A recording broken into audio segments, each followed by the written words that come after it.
이 시간에 우리 귀한 하나님의 말씀을 통하여서 은혜 받으시고 주님의 은혜 가운데 큰 체험을 받으시는 여러분들 되시기를 소원합니다.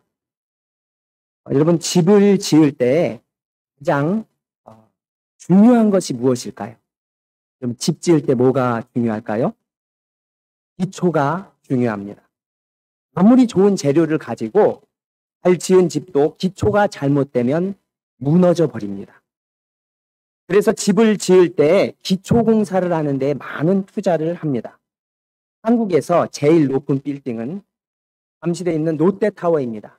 이 건물이 123층이나 되는데요. 이 건물을 지을 때 가장 오래 걸리는 작업은 기초 작업이었습니다.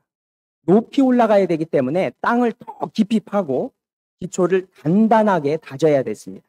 그래서 깊이 파는 것뿐만 아니라 이 깊은 땅 속에서부터 위까지 8만 톤의 콘크리트를 부어서 아주 단단하게 다진 후에 건물이 높이 올라갑니다.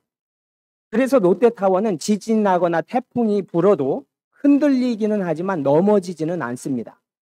여기 초속 80m의 바람이 불어도 좌우로 75cm를 흔들리면서 무너지지 않게 설계를 했다고 합니다.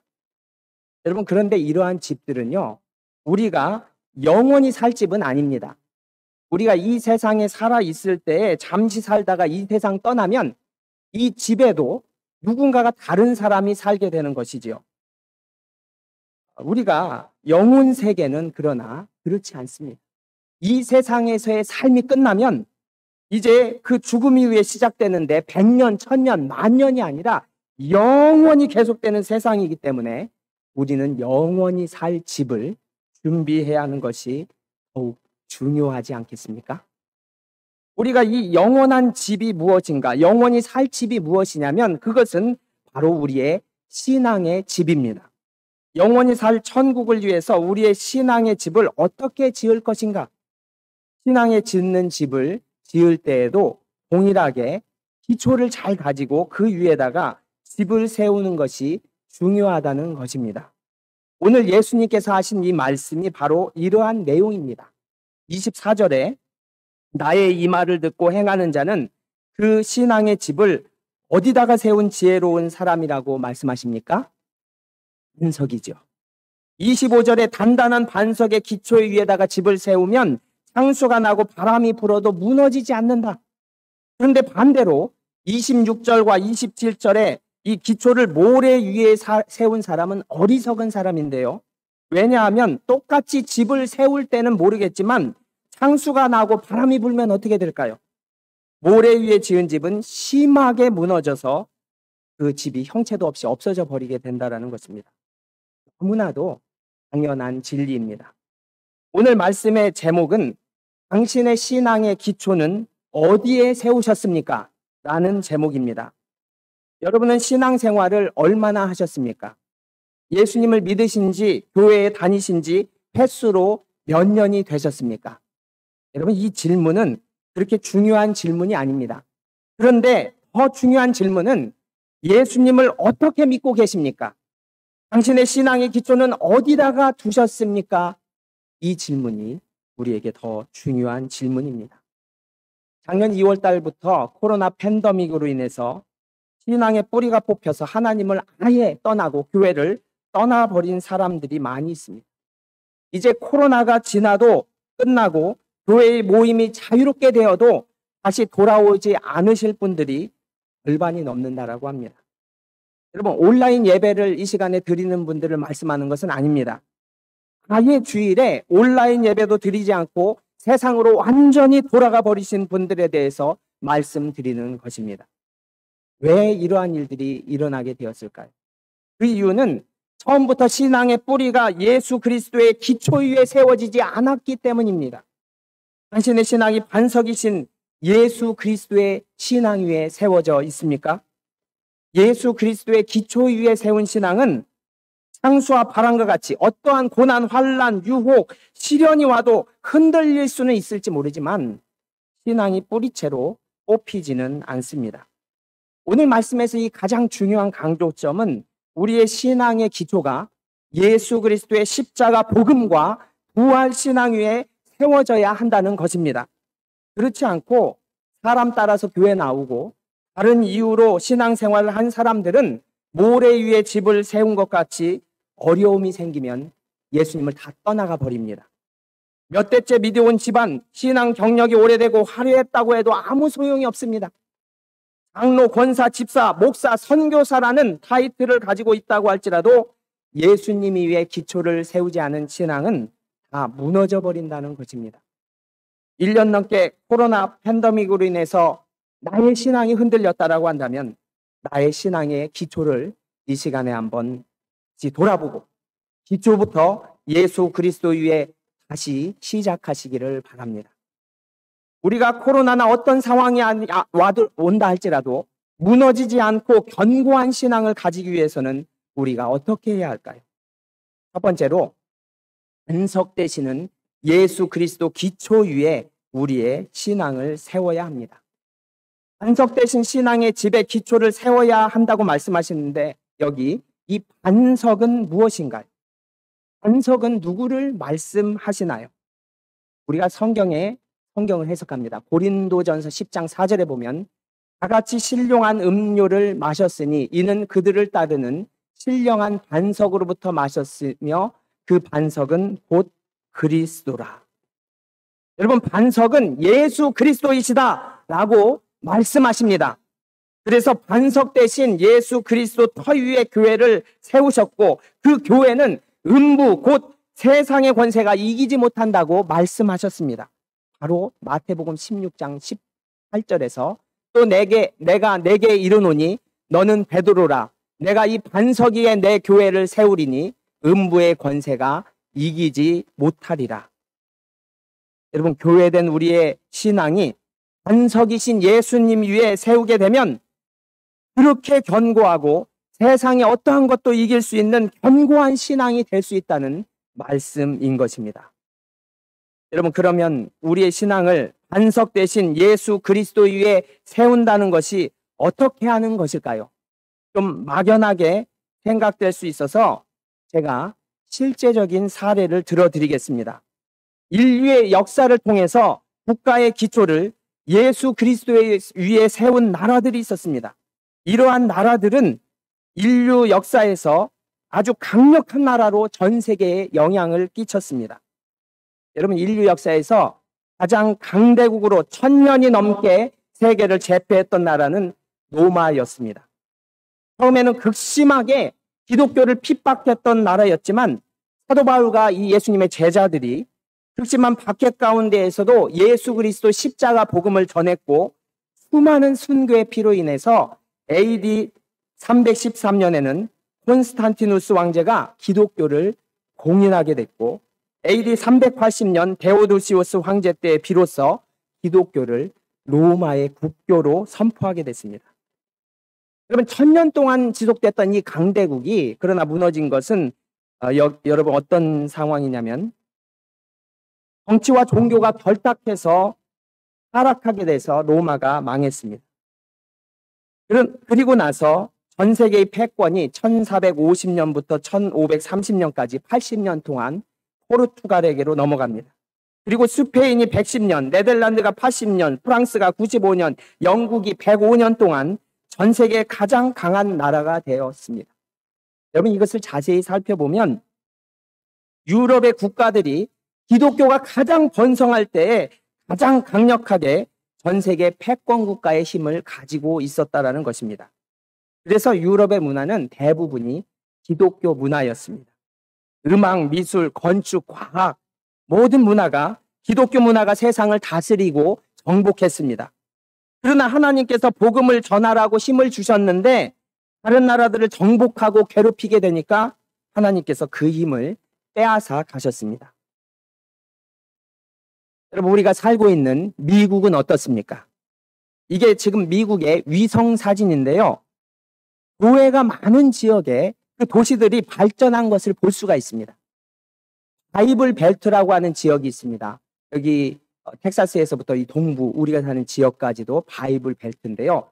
아까 보셨지만 발전된 도시들이 바로 이 교회들이 세워지고 그리고 하나님을 믿는 사람들이 가득했던 지역들의 문화가 더욱더 발전한 것을 볼 수가 있습니다. 1970 지금 이 도시는 어느 도시일까요? 여기는 시카고입니다. 50년 전에 우리나라 1960년대에 어땠습니까? 이때 이미 100층이 넘는 건물들이 여기 세워졌어요. 미국이라는 나라의 역사를 보면 너무 짧잖아요. 300년도 안 되는 1774년 영국에서 독립해서 이 짧은 역사를 가진 나라가 어떻게 1920년에서부터 오늘까지 100년이 넘게 전 세계 가장 강한 강대국이 되었을까요? 그것은 미국이라는 나라의 기초를 예수 그리스도 위에 세웠기 때문인 것입니다. 여러분, 미국은요, 영국에서 신앙의 자유를 얻기 위해서 이 집과 재산, 직업, 가족, 친척, 나라까지도 다 버리고 예수님을 자유롭게 믿기 위해서 뿌리를 옮긴 사람들, 그들을 청교도들이라고 합니다.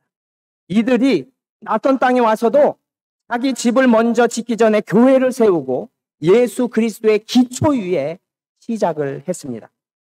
그래서 청교도의 신앙을 통해서 세워진 나라가 됐을 때 미국은 100년이 넘게 세계에서 가장 강력한 나라로서의 영향력을 끼치고 있습니다. 여기 미국의 초대 대통령 조지 워싱턴은 기도하는 대통령이었습니다. 전쟁터에서도 늘 기도를 쉬지 않았습니다. 기도로 미국이 독립국가가 된 것입니다. 미국의 가장 존경받는 16대 대통령 링컨도 어느 목사님이 따라갈 수 없을 정도로 기도하는 사람이었습니다. 나는 어머니의 기도를 기억한다. 그 기도는 항상 나를 따라다녔고 평생 나와 함께했다라고 고백했습니다. 아예 백악관을 기도실로 만들고 모든 정책을 결정하기 전에 하나님의 뜻을 물었던 사람이었습니다. 미국의 1대에서부터 45대 대통령의 대부분들이 하나님을 믿는 신앙의 사람들이었고 기도의 사람들이었습니다. 그렇기 때문에 하나님께서 미국을 가장 강대하게 사용하고 계신다는 것이죠. 한국, 우리나라는 어떻습니까? 미국에 비해서 역사가 20배나 더 오래된 나라입니다. 우리나라는 이 반만년의 역사 속에서 BC 2333년 고조선에서부터 시작해서 지금 대한민국이 될 때까지 언제가 가장 전성기였을까요? 1948년 대한민국이 시작하기 전까지 5,000년 동안 한 번도 전 세계에 알려지고 영향력을 발휘했던 것이 있었나요? 지금 한국이 영향력을 주기 시작한 것은 불과 30년에서 40년밖에 안 됐습니다. 우리나라 역사가 기록된 가운데 2000년 동안 한 1000번 가까이 외세의 침략을 당하고 우리는 한 번도 다른 나라를 침략해 본 적이 없이 지독하게 가난하고 약했던, 못 살던 나라였습니다. 그리고 나서 일제 36년에 완전히 나라를 뺏기고 1956년에는 6.25 전쟁이 일어나서 3년 동안 폐허가 돼서 완전히 망했던 나라였습니다. 그랬던 우리나라가 어떻게 지금 세계 경제대국 10위권 안에 들어오게 됐을까요? 이제 한국이 경제, 스포츠, 문화, 전자제품, 과학기술까지 전 세계에 영향을 미치고 있습니다. 여러분, 우리가 원래 똑똑했던 민족이었다라고 한다면 5,000년 전서부터 똑똑했어야죠. 여러분, 그 이유를 알려드리겠습니다. 우리나라에 예수 그리스도의 복음이 들어오게 된 이후부터 놀라운 역사가 시작됩니다. 하나님의 놀라우신 은혜로 대한민국이라는 나라의 기초를 선교사님들이 오셔서 세워주셨습니다. 여기 언더우드 선교사님은 우리나라 최초로 병원을 지어주셨고, 아펜젤라 선교사님은 근대 교육의 첫 시작인 배제학당을 세워주셨습니다. 기독교 학교였습니다. 이 배제학당에서 독립운동 리더인 이 33인 중에서 이승만, 서재필, 주시경, 김소월, 김규식 5명이나 나왔습니다. 대한민국의 초대 대통령이었던 이승만 대통령은 배제학당에서 영어를 배우던 청년이었어요. 그러니까 배제학당 다닐 때는 믿어지지가 않았어요. 그러다가 여기 고종황제의 폐위 음모에 가담해서 한성 감옥에 들어간 이승만 청년은 여기 왼쪽 끝에 있는 청년인데, 감옥에서야 비로소 선교사님이 하셨던 말씀이 기억나는 거예요. 그러면서 성경을 읽었습니다. 그리고 예수님을 만났습니다. 그리고 예수님의 신앙의 기초 위에 자기의 믿음을 세우고 진짜 신앙인이 되었습니다. 그리고는 1889년 한성 감옥에서 이렇게 고백합니다. 오 하나님, 나의 영혼을 구원하여 주옵소서. 그리고 나라를 구원하여 주옵소서.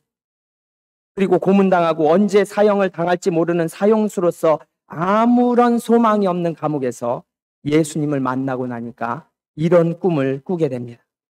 1903년에 이렇게 이승만 청년이 감옥에서 고백했습니다. 우리도 오늘부터 깨달아 우리 손으로 힘들여 나라를 영국, 미국같이 만들어 놓고 세계 각국에 대한선교사를 파송하여 야망과 미개한 인종들에게 전도할진대 우리의 나중복도 크겠고 우리의 권리도 커지겠고 우리나라의 영광도 영국, 미국같이 드러날지라. 그리고 나서 마땅히 만국의 왕이시고 만국 왕의 왕이신 예수 그리스도로 우리의 왕을 삼아 피와 정욕의 모든 상전을 다 버리고 함께 돌아와 만세에 빛난 용상 앞에 머리를 숙이고 모두 천국을 위하여 싸우는 강병이 되어 사탄과 세상을 쳐서 이기고 만국을 합하여 한 천국을 만들자. 야, 이거 뭐 목사님 같은 고백을 해. 감옥에서 기도했던 사형수 청년의 꿈이 정말로 이루어졌을까요? 45년 만에 꿈은 현실이 되었습니다. 1958년 대한민국 초대 대통령 취임식 장면입니다. 그리고 1948년 5월 31일 재헌국회에서 임시의장이었던 이승만 박사가 이렇게 기도로 국회를 시작했습니다. 대한민국 독립민주국 제1차 회의를 여기서 열게 된 것을 우리가 하나님께 감사해야 할 것입니다. 종교, 사상 무엇을 가지고 있든지 누구나 오늘을 당해가지고 사람의 힘으로만 된 것이라고 우리가 자랑할 수 없을 것입니다. 그러므로 하나님께 감사를 드리지 않을 수 없습니다. 나는 먼저 우리가 다 성심으로 일어나서 하나님께 우리가 감사의 기도를 드릴 터인데 이윤영 의원 나오셔서 간단한 말씀으로 하나님에게 기도를 올려주시기를 바랍니다. 우리나라 대한민국 국회가 기도로 처음 시작한 나라예요. 대한민국 국회 서기로에 기록된 이 긴 기도의 내용은 제가 읽지는 않겠습니다. 여기의 내용 가운데 남북 통일을 위해서도 기도했습니다. 그리고 이승만 대통령 이 취임식에서 이렇게 선서를 합니다. 오늘 대통령으로 선서하는 이 자리에 하나님과 동포 앞에서 나의 직책을 다하기로 한층 더 결심하며 맹세합니다. 따라서 여러 동포들도 오늘 한층 더 분발해서 각각 자기의 몸을 잊어버리고 민족 전체 행복을 위하여 대한민국의 시민된 영광스럽고 신성한 직책을 다하도록 마음으로 맹세하기를 바랍니다. 여러분, 대한민국이 이렇게 예수 그리스도의 기초 위에 시작된 나라였다는 것을 여러분은 알고 계셨나요? 당시 기독교 인구가 5%도 안 되었던 우리나라에서 이승만 대통령이 집권하던 그 12년 동안의 통치 기간에 135명의 장관급 부서장들 가운데 47.7%가 기독교인이었습니다.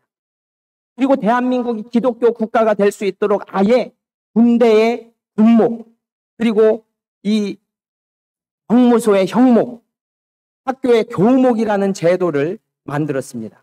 그리고 성탄절을 공휴일로 지정했고 여기 기독교 신문사 방송국을 설립하고 기독교 학교, 신학교, YMCA 활동을 장려하면서 지원했습니다. 대한민국은 예수 그리스도의 신앙 위에 세운 자랑스러운 나라입니다. 그 결과 세계에서 가장 가난했던 나라에서 세계 10위권의 경제 대국으로 성장하게 된 것은 우리가 잘나서가 된 것이 아니라 100% 하나님께서 하셨다는 것입니다. 대한민국이 이렇게 신앙의 기초 위에 시작됐기 때문에 하나님께서 복을 주셔서 기독교의 폭발적인 성장과 부흥을 허락해 주셨습니다. 그리고 청년 이승만 이 대통령이 감옥에서 꿈을 꾸고 기도했던 대로 우리나라가 미국 다음으로 전 세계 선교사를 가장 많이 파송하는 두 번째 나라가 되었습니다. 여러분, 국가들도 예수님 기초 위에 이 신앙의 기초를 세우면 전 세계에서 영향력을 주는 나라가 된다는 것을 역사가 증명하고 있다는 것입니다. 국가뿐만 아니라 학교, 병원, 여러분의 가정과 직장과 사업장에도 반석이신 예수 그리스도의 신앙 위에 기초를 세우게 되면 하나님께서 견고하게 여러분을 사용해 주시고 지켜주실 것을 믿습니다. 두 번째로는 모래와 같은 무너질 것 위에 신앙의 기초를 세워서는 안 됩니다. 반대로 예수 그리스도 아닌 것 위에 그 신앙의 기초를 세우면 그것은 모두 모래 위에 기초를 세우는 것과 같다라는 것입니다. 기독교와 하나님을 대적하는 공산주의, 사회주의 기초 위에 시작된 러시아, 중국, 북한 이러한 나라들이 어떻게 됐습니까? 평등하게 모두가 잘 살 줄 알았는데 공산주의 러시아는 망하고 중국은 기독교와 자유민주주의를 받아들임으로 변화됐으나 북한은 김일성 주체사상으로 인해서 인간이 하나님 자리에 앉게 되므로 전 세계 최악의 나라로 전락해 버렸습니다. 제가 중국의 단기 선교를 가서 여기 단동 지역에서 강 하나를 사이에 두고 이쪽은 북한이에요. 북한 땅을 바라보면서 참 이상하다는 생각을 했습니다. 아니 왜 중국은 산과 들판이 녹색으로 울창하게 돼 있는데 북한에는 이렇게 나무와 풀도 없이 황량할까? 국경을 정한 것은 사람이 한 것인데 이 작은 강을 사이에 두고 비가 중국에는 오고 북한에는 안 올까? 북한은 왜 이렇게 못 사는 나라가 되었을까? 그런데 제가 이러한 의문이 하나님 말씀을 보면서 풀리게 됐습니다. 신명기 28장 16절에서 19절 말씀에 내가 성읍에서도 저주를 받으며 들에서도 저주를 받을 것이요 또 광주리와 떡반죽 그릇이 저주를 받을 것이요 내 몸의 양새끼가 저주를 받을 것이며 내가 들어와도 저주를 받고 나가도 저주를 받으리라.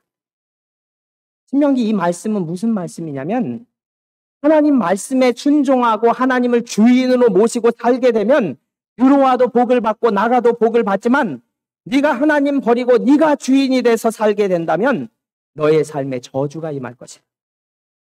북한은 김일성을 신으로 받아들여서 전 국민이 우상 숭배하고 나서 신명기 말씀이 그대로 이루어져서 여기 전 국민이 군인들까지도 동원해서 모내기를 하는데 모내기 전투를 하는데 아무리 애를 쓰고 노력을 해도 식량이 나오지 않아요. 가축들까지 여기 신명기 말씀대로 저주를 받아서 열매가 나오지 않게 됐다는 것입니다. 그 결과로 여기 1990년대에 대량화사로 북한에서 굶어 죽은 사람만 300만 명이 나왔죠. 똑같은 김치 먹고 우리와 같은 한국말을 하는 이 북한 동포들에게 이러한 일들이 이루어졌죠. 지금도 북한은 기독교 박해 국가로 올해도 20년째 전 세계 1위 국가가 됐습니다. 사실 북한이 1974년 이전에는 러시아와 중국의 원조를 받아서 한국보다도 잘 살았습니다. 그런데 이 북한의 몰락은 1974년을 기점으로 해서 김일성 우상숭배, 주체사상을 세우고 그것과 함께 모래 위에 세운 집이 화려해 보이지만 반드시 무너져서 심하게 무너져 내려 버린 것입니다. 74년 이후로 남한과 북한의 엄청난 경제적인 차이가 벌어졌습니다. 한국은 계속해서 성장해서 북한과 44배 이상, 지금은 더 넘을 거예요. 그 차이가 벌어지게 됐습니다. 한국은 5천년 가까이 못 살다가 어떻게 이렇게 갑자기 성장하게 되었을까요? 1974년도에 이게 서울 여의도입니다. 건물 높은 건물 아무것도 없었어요. 이때 여의도 광장에서 열린 빌리그리암 목사님을 초청해서 몇십만 명씩 모였습니다. 연인원 650만 명이 여의도 광장에서 모여서 하나님께 부르짖고 거기서 그냥 텐트 치고 자고 이러면서 하나님 찾았던 나라가 되어버렸습니다. 그래서 1974년부터 기독교가 놀랍게 부흥하고 성장했습니다. 그리고 이 한국의 부흥은 선교하는 나라로 사용하시기 위해서 하나님께서 경제적인 성장도 허락해 주셨다는 것을 저는 믿습니다. 신명기 말씀 그대로 이렇게 하나님을 열심히 섬기게 된 대한민국은 전쟁으로서 이렇게 폐허가 되고 그러나 30, 40년 만에 이 아래에 있는 사진과 같이 눈부시게 성장했습니다. 그래서 전 세계가 깜짝 놀라서 한강의 기적이라고 말합니다. 그러나 우리는 이것은 사람들이 이루어낸 것이 아니라 대한민국의 이 나라의 기초 위에 예수 그리스도를 바로 기초로 세우고 시작된 나라가 되었기 때문에 하나님께서 역사해 주신 결과로 나타나는 열매라는 것입니다. 우리는 북한을 보면서 우리 자신의 신앙을 돌아보아야 합니다. 여러분, 우리의 신앙이 모래 위에 세운 집은 아닌가요? 우리의 개인이나 가정이나 사회나 교회도 마찬가지입니다. 예수 그리스도의 기초 위에 세우지 않으면 그것은 모래 위에 세운 집과 다를 것이 없습니다. 코로나와 같은 어려움의 창수가 내리면 진짜 신앙인지 안 신앙인지가 드러나게 되어 있습니다. 당신의 신앙은 어디에 기초를 세우고 신앙생활을 하고 계십니까? 물론 여러 가지 사정으로 교회를 떠날 수도 있죠. 그러나 하나님을 왜 떠나요? 왜 어렵다고 힘들다고 하나님을 버리시나요? 그분은 하나밖에 없는 독생자 예수 그리스도를 우리를 살리시기 위해서 희생 제물로 대신 죽이셨습니다. 그것도 의인이 아니고 죄인 되어서 하나님을 대적하고 추악한 죄에 빠져서 영원한 지옥으로 달려가던 저와 여러분들을 위해서 모든 것을 다 주신 분이십니다. 예수님께서는 우리를 천국 보내기 위해서 그 십자가의 고통을 참으시면서 나는 십자가에서 피 흘리고 죽어도 좋으니 너만은 살아야 돼. 고통스러운 지옥에 떨어지지 말고 영생의 선물 받고 너만은 천국 가야 돼. 여러분, 주님께서 주신 이 십자가의 은혜를 모르기 때문에 우리의 신앙이 무너져 버린 것이 아닌가요? 신앙을 모래 위에 세웠기 때문에 세상 조건이 바뀐다고 예수님을 버리는 것이 아닌가요? 혹시라도 우리의 신앙을 모래 위에 세웠다면 지금 다시 시작하시기 바랍니다. 교회 몇십 년 다니고 집사이고 권사이고 장로이고 목사이고 선교사이고 직분이 중요한 것이 아닙니다. 다시 시작해야 합니다. 영원한 반석이시고 영원히 무너지지 않는 예수 그리스도의 위에다가 기초에다가 신앙생활을 다시 시작해야 됩니다. 여러분, 절대로 늦지 않았습니다. 제가 한국의 제자강성교회 박한수 목사님의 설교 내용 중에 이런 것이 있어서 그대로 인용해서 전달합니다. 그분도 들은 말씀 같아요. 어느 젊은 목사님이 교회에 새로 부임해서 어느 장로님 가정을 신방했습니다. 그런데 그 목사님, 젊은 목사님이 장로님에게 만나자마자 이런 질문을 했다라고 합니다. 장로님, 구원 받으셨습니까? 벌레가 될 만한 질문이죠. 장로님이 깜짝 놀라서 이렇게 대답을 하셨다라고 합니다. 제가 이 교회 수석 장로라니까요. 아니, 장로님, 제 질문은 구원을 받으셨냐고 질문을 드린 것입니다. 장로님이 얼굴이 벌개져서 한동안 아무 말씀도 못 하시고 계시고, 그런데 이 권사님은 옆에서 계속 아내 권사님이 눈물을 흘리시는, 남편 장로님을 위해서 몇십 년 동안을 눈물로 기도하며 오늘이 오기만을 기다렸다는 것. 장로님이 워낙 사람이 좋으셔서 사람들에게 밥도 잘 사주시고 잘하시고 교회 사역도 1등으로 하시다 보니 모든 성도들의 인정을 받아서 장로 투표에서 1등하고 장로님이 되셨는데, 집에서는 한 번도 말씀 있거나 기도 생활 안 하시고 교회와는 완전 다른 모습으로 살아가는 것을 그 안에 권사님만 아는. 그래서 그토록 기도했던 것이 그날에 장로님이 마음을 여시고 그 가정에 구원이 임해 장로님이 예수님을 영접하고 구원을 받으셨다고 합니다. 그리고 그날부터 반석이신 예수 그리스도의 위에 진짜 신앙생활을 시작하셨다라고 합니다. 여러분, 이번에 코로나로 인해서 우리의 신앙이 바닥까지 다 드러났습니다. 모래 위에 기초를 두고 신앙생활을 했던 사람들은 다 예수님을 떠나버렸습니다. 그러나 반석이신 예수 그리스도의 신앙을 세운 사람은 그 신앙 변하지 않았습니다. 더욱 예수님을 사모하면서 어떻게 하면 더 열심히 신앙생활을 할 수 있을까 찾으시는 분들이 계십니다. 이 자리에 오신 여러분들이 그러한 분들이고, 온라인을 통해서 정말 하나님 말씀을 붙잡으려고 찾으시는 여러분이 그러한 분인 줄 믿습니다. 끝까지 예수님만 붙잡고 승리하시기를 바랍니다. 코로나 시대로 인해서 주님을 떠나신 분들을 위해서 기도하시면 애절한 마음으로 그분들을 다시 주님께로 인도하시기를 바랍니다. 신앙의 기초를 반석이신 예수 그리스도 위에 다시 세우고 시작할 수 있도록 여러분이 도와주시기를 바랍니다. 우리의 신앙이 예수 그리스도 위에 기초 위에 굳게 세움으로 주님 앞에 서시는 그날까지 승리하시는 저와 여러분들 되시기를 예수님의 이름으로 축원드립니다. 함께 기도하시겠습니다.